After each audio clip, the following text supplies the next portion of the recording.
Recipe হলো ঢেঁড়স দিয়ে আলু দিয়ে হিং দিয়ে পাঁচফোড়ন ফোড়ন দিয়ে তরকারি। এবার আমি গ্যাসটা অন করে দিচ্ছি। আর এখানে হচ্ছে 500 ঢেঁড়সগুলো কিন্তু একটু কাটার নিয়মটা একটু অন্যরকম, একটু বেঁকিয়ে বেঁকিয়ে কাটলে দেখতে তরকারিটা দেখতে সুন্দর লাগে। আর এখানে নিয়েছি মিডিয়াম সাইজের একটা আলু। এবার এখানে দিয়ে দিচ্ছি হিসাব মতো আন্দাজ মতো তেল, অল্প তেল।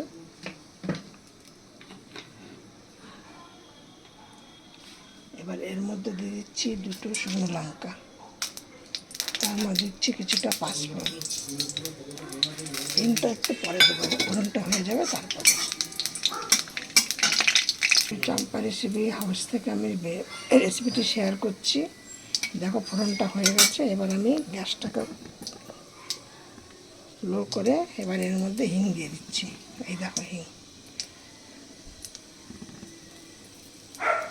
1 চামচ মতো আন্দাজ মতো হিং দিয়ে দিলাম।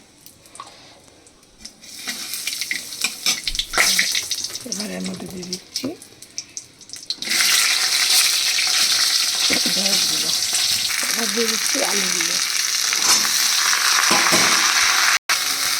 এবার এর দিচ্ছি হিসাব আন্দাজ মতো নুন, তারপর দিয়ে দিচ্ছি আন্দাজ মতো হলুদ,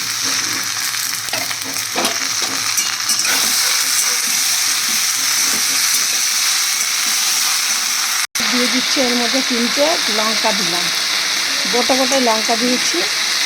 যার ভালো লাগবে সে দিয়ে খাবে। এবার দেবে এর মধ্যে কিছুটা ছেড়েছি। তোমরা এইভাবে তরকারি করে দেখবে, দেখে তোমরা রুটি দিয়ে খাবে, দেখবে তরকারিটা কি সুস্বাদ হয়। একদম মশলা ছাড়া হিং ফোড়ন দিয়ে পাঁচফোড়ন ফোড়ন দিয়ে করবে। আর এত গরমে ঢেঁড়স খাওয়া কিন্তু শরীরের পক্ষে খুব ভালো, খেতেও খুব সুস্বাদ। আমি চম্পা রেসিপিটি তোমাদের সাথে শেয়ার করছি। দেখো এবার এটা গরম রুটিতে বা ডাল দিয়ে বা গরম ভাতে তোমরা পরিবেশন করো, দারুণ খেতে। এটা